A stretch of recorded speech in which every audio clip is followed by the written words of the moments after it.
Hi, I'm here with Greg and John with Provision Academy, and we're talking about something that does matter, something that is held on the scoreboard, is winning and success.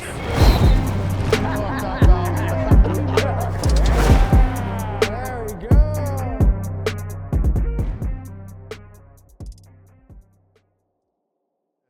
Greg, I've heard you say this many times. We tell the kids this, and I side with you on this, is blind to the scoreboard. Go into that, tell us what that means to you. Yeah, as a coach, I think it's super important to really, especially in the things that we do in the off season, whether we're at a 7-on-7 or a 5-on-5 tournament, is take the focus from that and really just focus on the kid and what kind of mental process he's going through, the physical process. Is he doing the things we teach, like effort, attitude, energy? Does he have a plan, each rep and each play? And, being able to play by play, give, constructive criticism, give positive reinforcement, but all through that process, not worrying about the score, because the score is going to take care of itself by 11 guys working as one. All right. Well, so when you say don't worry about the score, right? A lot of that could be misconstrued by many people. John, you reacted. So Yeah. what do you? Well, tell me here's what the you're talking deal. I think we have to make sure that we delineate between not worrying about the score, but still understanding the score matters, right? I mean, whatever tournament we go to, we keep score. Yeah. For every game there is, we keep score. If it doesn't matter to win, then why are we keeping score, right? Right. But yes, there's something deeper in it. Absolutely. And that obviously is what we're talking about. That's what deep Greg's getting to. But yeah, I guess that's where a parent like me is like, wait. You don't care about winning? Next program. Right. Right. Yeah. So that's. And I'll say this. I've heard it from many parents. Early on when we first started 7-on-7, we didn't have a lot of success. Let me take that back. Didn't have a lot of wins. Had a lot of success. Yeah. Okay. Where parents were concerned, coming up to us, and we understand they pay money to have their kid in a program. But at the same time, that sole focus was on, our kids didn't win. Yeah. Right. And it took a couple years for parents to start to see the successes of what their kids are, the habits their kids had, the way they responded to adversity, the way they responded to losses, and how they, again, you talked about it, control the controllables, right? Playing pro ball, I mean, when you start out young, that's what you learn, right? You either win or lose. And it wasn't until later on in my career where, man, I just loved competing, right? And when you say blind to the scoreboard, you can ask me how many games I played in and what the score was. I couldn't tell you, right? All I know is I was competing at my best, doing what I could do to help my team win. And throughout those, I've had a lot of great games where we didn't win, but the success just showed up. So the winning can be and success can be in many different ways. I would say it's the difference between instant gratification and delayed gratification when it comes to, especially which program do I want my kid in? Oh, this program's been winning year after year after year. Well, what is this program doing to win? Are they developing kids, or are they just kind of cherry picking kids? Oh, you're the best. Join my program. We'll go win a bunch.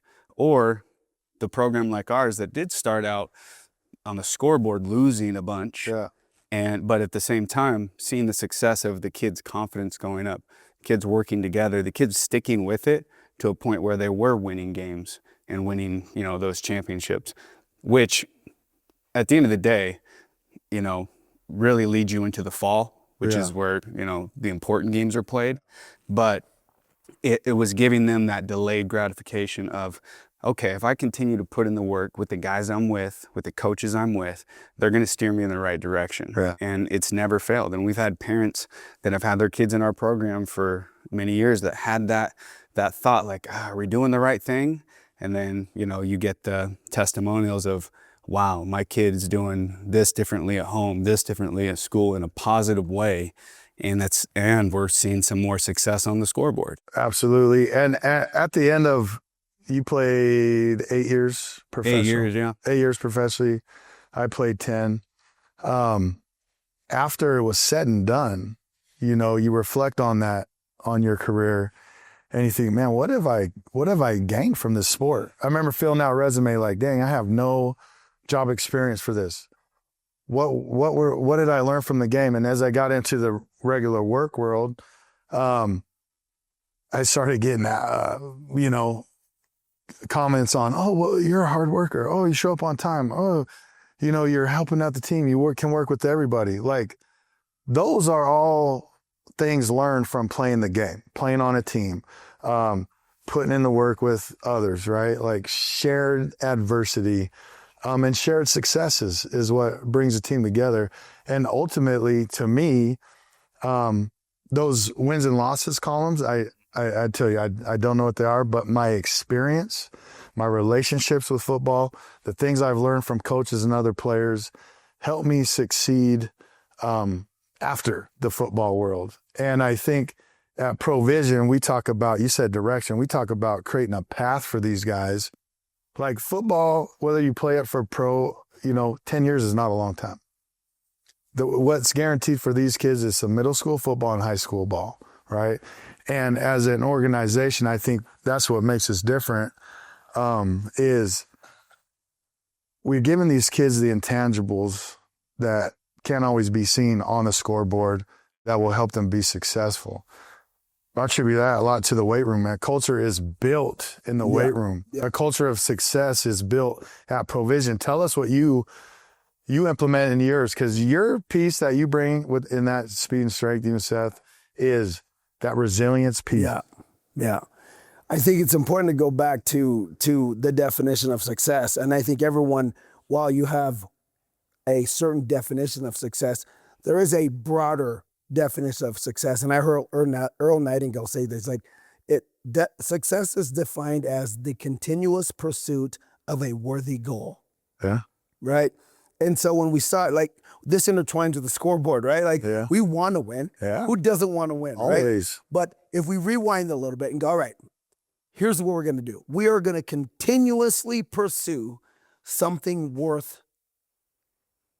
that has value in changing our life. We are going to make you stronger. We are going to make you faster. We're going to create resilience. We're going to give you the kind of attitude and energy and approach to life where no matter what happens to you, you're like, bring it, right? Yeah. When the devil talks, you say, let's go. That's the kind of stuff, right? When adversity comes at you, you're like, come on, let's go. Put your feet down right here and let's go right now, right?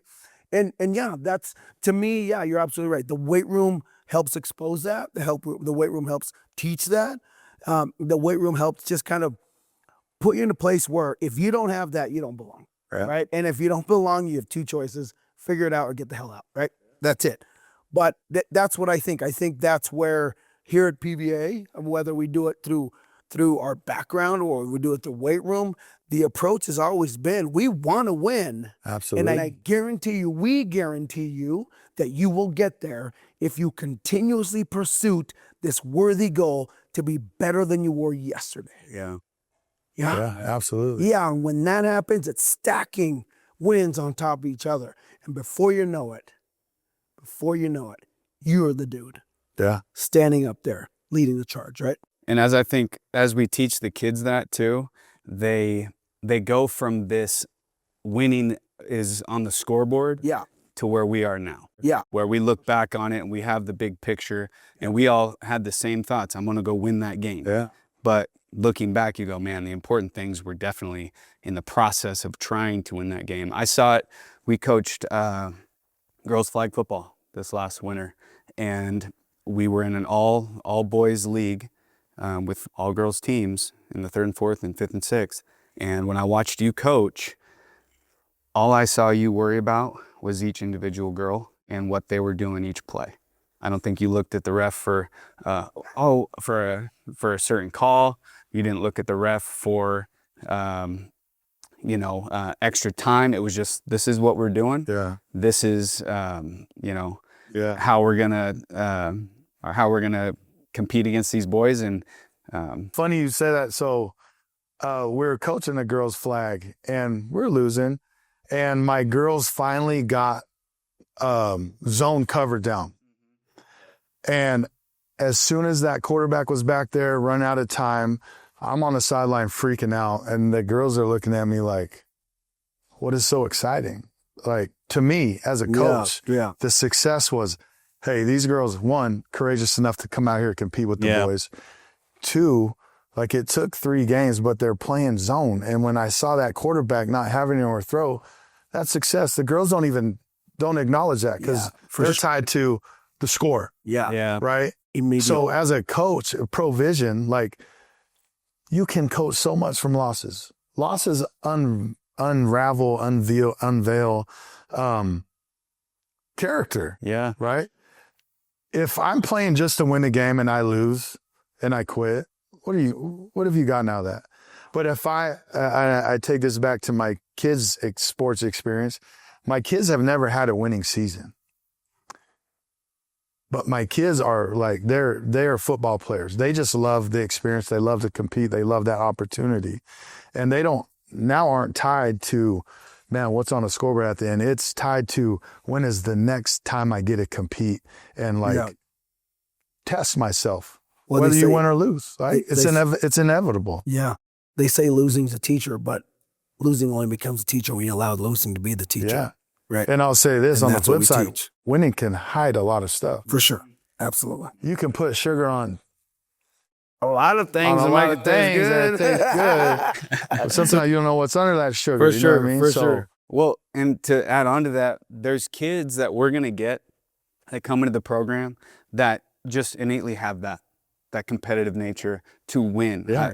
Coaching, just reference the girls' flag team. There's some girls that know the score, keeping the score. Halftime, they tell me the score, even though I'm saying 0-0. Like, no, coach, it's this. They know it. There's other girls that don't. Yeah. And I think it's super important to let the other kids that maybe don't have that know that, no, you're getting better, not just because we're winning, in that sense. Like you said, that can mask a lot of things. You're getting better because your technique is starting to improve, your effort's starting to improve, your attitude's improving, okay? Those things, and that's a win. Yeah. That's success. Whereas there's going to be me, John, you, we're going to look at the scoreboard as a player because we're competitors. Yeah. And that's what we're going to do. But some of these kids are not going to go play college. They're not going to go play pro. But they need to know that, the work that they're putting in is not a failure if it's a loss. And if on the scoreboard, it's actually a success in life after this. Yeah, because the glory is in the growth, right? Sure. And I think when parents understand that, when the kids understand it, that the wins are a byproduct of what you do daily to get better, that process, everybody calls it the process is real. The process is where you build your foundation, right? And you cannot build a foundation without losses and adversity. Like, that shows true character. That makes you dig deep. There's many times where I've been disgusted with myself, the way I competed. Maybe it was a lack of effort or just those days where you're just not feeling it. Like, no coach had to tell me I played terrible. I didn't play at my best. Like, it ate at me, like, where it became obsessive. Yeah. And again, it wasn't the obsession. Well, I guess it kind of was the obsession to win, but it was, all right, to win, I got to do step 1, step 2, step 3, and repeat it. No. You know what I mean? Repetitions. And I just want to say, you guys all been there for these 5-on-5 or the linemen go out. We go to the West Side. We play some of the best competition out there. We're the David to the Goliath, and we watch our kids, I'll say, just this last week, hit a turning point, right? Yes. That first tournament, lots of losses, tears, humility, disgust, and man, we come back to it. We don't dwell on it. We come back to individual growth, the mindset, how to respond, not react, and man, they held it down last weekend. Yes. And that right there tells you we're doing something right. For sure. Right? That's the barometer, thermometer, whatever you want to call it, of success to me. Yeah. Now, as you guys say, man, winning is always why we compete. And then I know we talk about leadership. Like the kids at Provision just can't do that here. I think we build a safe enough place for them to really feel them, be themselves here. And what we're trying to push is like, hey, now do this, have an impact on your team, right? Yeah. And out there, they're fighting against the odds. Yeah. You know, because it's different coaches, it's a different culture, but trying to have those guys understand like what truly matters, control the controllables, and it's infectious. You can't hide that stuff. Well, I think about it, one of the most important things is who these kids are surrounded by to get those lessons that you're talking about. And every one of our coaches has played at the college level or has played at the pro level. And I look at it, you know, I got to play till I was 30 years old. And my son is, you know, coming up on 2 years old. When he starts playing sports, I feel so comfortable knowing if I was to just drop him off, he's going to get exactly what he needs to get, and he'll have the understanding of what success really is, just from the people that he's around. Yeah. And that, to me, we see it in our, you know, in our community. Parents, I think, get worried about like, oh, we're behind. Oh, this team's winning, you know, this tournament. Yeah. They're doing this, you know, this program has this cool gadget or whatever. And all I would say is, well, if I'm a parent, I'm going to go see what the 10-year NFL, CFL vet Dario Romero is doing. Yeah. A guy that was born and raised in Spokane. And what program is he putting his kids in? You know? So, like, that to me is, you know, would be one of the biggest compliments you could give as a parent. Yeah. And why, you know, we're always receptive and open to talk to anybody about what we're doing, about what we see success as, and, you know, winning and losing, and how you get better from that. One question before you close out here. One measurement of success that you've noticed with our in kids and all our kids. It could be one instant, one kid. Well, I think collectively, it's when you look at the kids' refusal to quit. That's it. Whether it's in a middle school resiliency training at the end, whether it's in speed and strength, whether it's in agility, whether it's a 5-on-5, 7-on-7. When adversity hits us collectively as a group, and I'm saying as a group, because obviously individuals respond different, but as a group, what I have seen is our ability to look adversity and struggle in the face and say, you're not going to win. I'm coming back. For me, I think that's the biggest example, representation of what PVA does, right? Every parent loves to tell their kid, like, hey, you better get ready for life that's coming at you. But we flip that script, right? We build kids so that when they walk out at 18 and they're graduating, instead of like, oh, will they be ready? They're like, hey, life, I'm coming. Are you ready? That's what we do, right? And I think the embodiment of that is when you walk into our facility, you see that. It's in 5-on-5. And yes, wins and losses, but you will see our kids walk off the field, head held high, knowing we didn't quit. Yeah. That to me is. And that's a reflection of you. Again, knowing your story. Yeah. You've met a lot of adversity and you've never quit. Right? For me, one of the successes is when the parents hear, hey, my kid is pulling me out of the door to get to practice. Yeah. Yeah. My kid is coming home in the car after a grueling workout, smiling and prideful because they just allowed us to put them through the coals, man. Yeah. And that's success. When you can get a kid to fall in love with the game or the process of it. Yeah, absolutely. That's a win. And I'll attribute to all of our coaches at Provision. We put our heart and soul into it, and there are chunks and evidence of what we do. We put in these kids because of our experience, and it's amazing. Yeah. Anyway, that is all we got. Again, Provision Academy. If you want to know about us, learn about us, provisionacademy.com. We're on Instagram, Facebook, whatever. Check us out.